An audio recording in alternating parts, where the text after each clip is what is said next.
तो दोस्तों एग्ज़ाम्स के बाद हमारी जो हालत होती है वो बड़ी ख़राब होती है। 8 पेपर दिए थे मैंने, 16 दिन का जो परिश्रम था, हालत ख़राब हो गई थी, बिल्कुल। लेकिन एक उम्मीद थी कि हाँ भाई, अब मज़े करने हैं। जो 9 महीने मेहनत करी है, डट के पढ़ाई करी है, तो अच्छी खासी अब मज़े करने हैं। तो उसके बाद हमने हमारी जो ट्रिप प्लान की थी या फिर जो हमने सीरीज़ देखने का सोचा था, मूवीज़ देखने का सोचा था, वो सब किया था। एंड वेट किया था रिज़ल्ट का। उस बीच में हमने एक और चीज़ की थी जिसको हमारे टाइम पे आई थिंक एग्ज़ाम से रिज़ल्ट से पहले करना होता था। अभी का मेरे को आइडिया नहीं क्या सीन रहता है। जो हमारी 2 ट्रेनिंग्स होती हैं, आईटी एंड ओसी।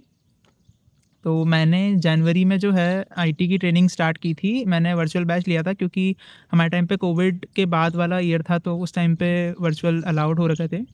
तो मैंने इंदौर से बैच लिया था और मैंने ऑनलाइन अपनी 15 दिन की आईटी कंप्लीट की थी। आईटी कंप्लीट करने के बाद मेरा प्लान था ओसी करने का, पर ओसी में मैंने ऐसा सोचा था कि रिज़ल्ट आने वाला है फ़ेब एंड तक, यही एक्सपेक्टेड था। तो मैंने ऐसा सोचा था कि मैं जहाँ से आर्टिकलशिप करूँगा, मैं उसी सिटी से ओसी करूँगा, क्योंकि आर्टिकलशिप करने के लिए मेरे को ज़रूर बाहर जाना पड़ेगा, क्योंकि इस छोटे शहर में इतनी अपॉर्च्युनिटीज़ नहीं है। तो मैंने अपनी आर्टिकलशिप की थी जयपुर से और हमारा रिज़ल्ट आया था 26 फ़ेब को। 26 फ़ेब को रिज़ल्ट आने के बाद मैं थोड़े दिन ऐसे सेलिब्रेट किया, मज़े किए, क्योंकि दोनों ग्रुप क्लियर हो चुके थे।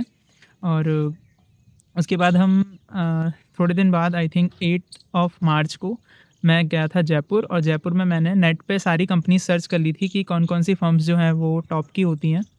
तो मैं सारी आई थिंक 5 टू 6 फ़र्म्स में मैंने इंटरव्यू दिए थे, अपना सीवी दिया था।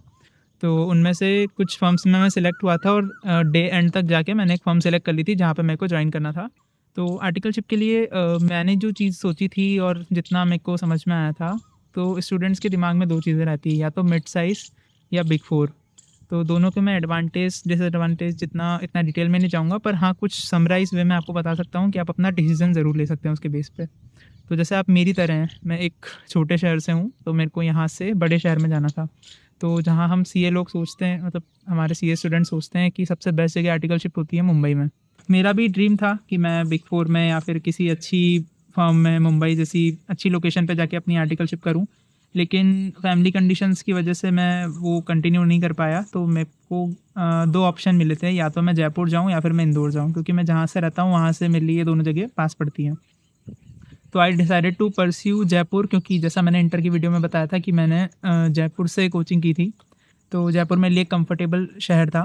मैंने जयपुर डिसाइड किया था, जयपुर में फ़र्म जॉइन की थी, तो ये रहता है। बाकी नॉर्मली अगर आप सोचें कि आपको कहाँ से करनी चाहिए, तो उसके लिए कुछ क्राइटेरियाज़ होते हैं। क्राइटेरियाज़ नॉर्मली आपको सब वैसे बता देते हैं कि क्या रहता है बिग फोर्स में। मतलब मेरा जहाँ तक लोगों से सुना है, बिग फोर्स के अंदर आपको स्पेसिफिक किसी फील्ड में डाल देते हैं। जैसे आपको डायरेक्ट टैक्सेशन में डाल दिया, फिर स्टैट ऑडिट में डाल दिया, तो आप वहीं फँसे रह जाते हैं। मतलब आप उसी डोमेन के बारे में सीख पाते हैं। आप काफ़ी अच्छे से डिटेल में सीख पाएँगे, लेकिन सिर्फ़ एक डोमेन के बारे में। मिड साइज़ फर्म्स में ऐसा रहता है कि आपका रोटेशन होता है, आपको अलग-अलग काम करने को मिलता है, अलग-अलग फ़ील्ड्स में जाने को मिलता है। क्लाइंट्स इतने बड़े हो भी सकते हैं, क्योंकि मेरी फ़र्म में काफ़ी अच्छे क्लाइंट थे। तो वैसा बेस रहता है, लेकिन आपको एक जो बिग 4 का टैग होता है, जो काफ़ी इम्पोर्टेंट होता है आपकी जॉब के लिए आगे भी, वो आपको मिल जाता है और आप एक हेक्टिक लाइफ़ जीना सीख जाते हैं। और स्टाइपेंड बोला जाए तो बिग 4 में काफ़ी बेटर मिलती है as compare to mid size firms. Big 4 में एक आर्टिकलशिप करने के अपने फ़ायदे हैं, तो अपने नुकसान भी हैं, पर अकॉर्डिंग टू मी अगर आप किसी मिड साइज़ फर्म से करते हैं, तो वो आपके लिए एक बेटर अपॉर्च्युनिटी रहती है, क्योंकि आप अलग-अलग एक्सपोज़र पे जान सकते हैं और आप एक पार्टनर लेवल पे चीज़ कम्युनिकेट कर पाते हैं। अपने पार्टनर को बता पाते हैं, अगर आपके फर्म में पार्टनर है या फिर कोई सीए है एज़ अ एम्प्लॉयी, तो आप उनसे सीधा कम्युनिकेट कर सकते हैं, और वो काफ़ी एक ट्रांसपेरेंसी रहती है और काफ़ी आई थिंक ईज़ी रहता है, क्योंकि इतना सिस्टम नहीं होता है, इतना मेंटेन करना होता है, फॉलो करना होता है, जैसे बिग 4 में करना होता है। इनको मेल्स करो, उनको मेल करो। आप सीधे जाके अपने पार्टनर से बात कर सकते हैं, या अपने प्रिंसिपल से, या फिर अपने जो सीनियर सीए हैं, उनसे सीधा कम्युनिकेट कर सकते हैं, तो वो बातचीत ईज़ी रहती है। आप अपने पर्सनल लेवल पे अच्छी नेटवर्किंग बना सकते हैं, तो आपको आगे कभी छुट्टी लेनी है, वो चीज़ थोड़ी ईज़ी हो जाती है इन स्मॉल फर्म। लेकिन बिग फोर्स में आपका वही है, फिक्स रहती हैं सारी चीज़ें, तो उस हिसाब से चीज़ें होती हैं। अगर आप ऑडिट डोमेन में जाते हैं, जैसे स्टैट ऑडिट में, तो आपको काफ़ी कुछ सीखने को मिलता है, लेकिन अगर आपको प्रोसेसेस अच्छे से समझनी है कि कोई चीज़ कैसे काम करती है इंटरनल लेवल पे, या फिर एक स्मॉल लेवल पे, बेसिक लेवल पे चीज़ें कैसे काम करती हैं, तो आप इंटरनल ऑडिट में जा सकते हैं। थोड़ी बोरिंग होती हैं, थोड़ी-सी रिस्पेक्ट इतनी नहीं मिल पाती है इंटरनल ऑडिट्स में, लेकिन जो सीखने को मिलता है ना, वो काफ़ी बेटर होता है। मतलब स्टैट ऑडिट से काफ़ी अच्छे लेवल पे सीखने को मिलता है। और डायरेक्ट टैक्सेशन, आपकी आईटीआर फाइलिंग और आपके अपील्स वगैरह हो गए, वो भी काफ़ी सही चीज़ है, आपको आगे पढ़ाई में काफ़ी हेल्प करेगा। आईडीटी फील्ड भी आप चूज़ कर सकते हैं, रिटर्न्स वगैरह फाइल करना आप सीख सकते हैं, पर ओवरऑल ये सारी चीज़ें मिड साइज़ फर्म में आराम से सिखाई जा सकती है। तो आप कोशिश करिए मिड साइज़ फर्म में आगे बढ़ने का, और अपनी सारी अपॉर्च्युनिटीज़ जितनी आपको मिलती हैं, सबको लेनी है और चूज़ कीजिए अगर आपको आउट सेशंस मिल पाएँ। अगर मैं आपको एक फर्म सिलेक्शन का क्राइटेरिया बताऊँ, अगर आप मेरी तरह मिड साइज़ फर्म लेने वाले हैं, तो जैसे अब मैंने शॉर्ट लिस्टिंग की थी नेट से सर्च करके कि कौन-कौन सी हमारी टॉप की फर्म्स हैं इस सिटी में।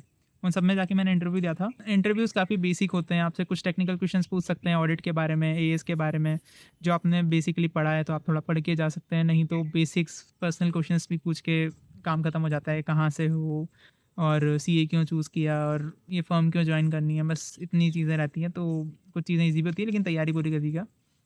तो फर्म कैसे सिलेक्ट करनी है, उसका एक बेसिस होता है कि अगर आप जैसे मार्केट में सुनते हो कि हाँ भाई ये फर्म बहुत अच्छी है, यहाँ पे हर तरीके का काम है। ये ना सुनी-सुनाई चीज़ें बहुत सी चलती हैं, पर हमें एज़ अ प्रैक्टिकल वे में देखना है कि काम कैसा चलता है। आप उस फर्म में जाइए, फर्म में जाके नोटिस कीजिए वहाँ पे सब काम कैसा क्या कर रहे हैं। मेनली एक चीज़ रहती है, अगर आप छुट्टी के टाइम पे उनकी जाएँ, साढ़े 5-6 बजे करीब जो सबका नॉर्मल टाइम होता है जाने का, तो आप उस टाइम पे जाएँ। तो उनसे आर्टिकल से आप पूछ सकते हैं, क्योंकि आर्टिकल्स आपको अच्छे से बता पाएँगे कि इस फर्म में अच्छे से रियल में काम है या नहीं है। कुछ काफ़ी अच्छे होते हैं सीनियर्स, जो आपको एक्चुअल में बता देते हैं कि हाँ, काम सही चल रहा है, यहाँ पे है और हमें बहुत कुछ सीखने को मिल रहा है। लेकिन कुछ ऐसे होते हैं जो आपको इस चीज़ में फँसाने की कोशिश करते हैं कि कोई नया जूनियर आएगा, उस पे काम डाल देंगे। तो आप 2-3 आर्टिकल से पूछिए, और मार्केट में आपके अगर ओसी मैंने बोला जो कि बहुत इंपॉर्टेंट होती है, तो आपके ओसी वाले फ्रेंड्स कहाँ जा रहे हैं, उनसे आप पूछिए। कि अगर वो कहीं पे जॉइन कर चुके हैं आपसे पहले, या वो कहीं देख चुके हैं, किसी से पूछ चुके हैं, तो आप उनकी हेल्प लेके उनकी वाली फ़र्म में जा सकते हैं। तो ऐसे आपको ढूँढनी पड़ेंगी, और मेन आपके सोर्स होते हैं आर्टिकल्स, आप उनसे ही पूछ सकते हैं, या मार्केट में कैसी चीज़ें चलती है, दूसरे फ़र्म्स के आर्टिकल्स क्या बोलते हैं उस फ़र्म के बारे में। ऐसे आप पता कर सकते हैं कि यहाँ पे एक्चुअल में काम है या नहीं है। को ये सब चीज़ें ध्यान में रखनी है, इनको कंसिडर करके ही किसी फ़र्म में जॉइन करना है, सिर्फ़ नाम के लिए वहाँ पे नहीं जाना है। और वहाँ पे एक बार आप टर्म्स वगैरह सब पहले ही क्लियर कर लीजिएगा। मेनली सबसे जो मेन चीज़ है, आपको अपनी फ़र्म में जाके पूछनी है कि आप इंडस्ट्रियल के लिए अलाउ करेंगे या नहीं, क्योंकि बहुत सी फ़र्म वाले ऐसे होते हैं जो इंडस्ट्रियल के लिए अलाउ नहीं करते हैं। आप वहीं आर्टिकलशिप में फँसे रह जाते हैं। तो ये सब चीज़ें पहले क्लियर कर लीजिएगा। और मेन चीज़ एक और होती है, स्टाइपेंड जो है अभी, मतलब जब मेरे टाइम पे तो बहुत कम थी, तो ये चीज़ भी क्लियर कीजिएगा, क्योंकि बहुत से मिड साइज़ फर्म वाले आपको स्टाइपेंड नहीं देते हैं, वो आपसे कैश ले लेते हैं। अ, थोड़ा बहुत आई थिंक जो मिनिमम स्टाइपेंड आईसीएआई ने दे रखी, उतनी इनको फर्म्स में देनी चाहिए, क्योंकि हमारा ट्रैवलिंग एक्सपेंस भी लगता है, जो लोग बाहर के होते हैं, फिर जो वहीं के भी होते हैं, दूर से आते हैं। तो ये चीज़ भी आप एक बार क्लियर कीजिए, अगर आपके लिए मैटर करती है तो। अगर आपके लिए मैटर नहीं करती है तो ठीक है, रिफंड करना सही रहेगा, अगर काम अच्छा है वहाँ पे। तो आफ्टर फॉर्म सिलेक्शन अगर हम बात करें स्टे की, अगर आप बाहर से हैं, दूसरे शहर से आए, तो आप कहाँ पे रहना प्रेफ़र करना चाहिए आपको? ये काफ़ी एक बेसिक थिंग है जो आप खुद भी देख के ले सकते हैं, लेकिन मैं कुछ इसमें सजेशन देना चाहूँगा कि जैसे मैंने आर्टिकलशिप जयपुर से की है, तो जयपुर में काफ़ी अच्छा हॉस्टल है, जो कि मेरी फ़र्म के एक ट्रस्टी हैं, मेरे फ़र्म के जो प्रिंसिपल थे मेरे, वो वहाँ के ट्रस्टी हैं, और उसके अलावा 2-3 और वहाँ पे जो सीनियर सीएज़ हैं, वो वहाँ पे ट्रस्टी हैं। वो काफ़ी इकोनॉमिकल, काफ़ी बजट फ्रेंडली हॉस्टल है, और वहाँ पे सिर्फ़ सीएज़ वाले बच्चे रहते हैं, सीए, सीएस, सीए में, पर मेनली वो सीए के लिए हैं, और वहाँ पे कुछ क्राइटेरियाज़ हैं जॉइन करने के लिए। तो वो मैं अलग से एक वीडियो बनाऊँगा जिसमें मैं अपना हॉस्टल एक्सपीरियंस शेयर करूँगा। तो वो आप जॉइन कर सकते हैं अगर ऐसा कोई हॉस्टल आपको आपकी सिटी में मिलता है। मुंबई में आरवीजी करके एक हॉस्टल है जो काफ़ी बजट एंड काफ़ी अच्छे माने जाते हैं, क्योंकि वहाँ पे सिर्फ़ सीएज़ वाले और प्रोफ़ेशनल्स स्टूडेंट्स रहते हैं। तो अगर आपने अच्छा-सा पीजी ढूँढ लिया है, आप सेटल हो चुके हैं।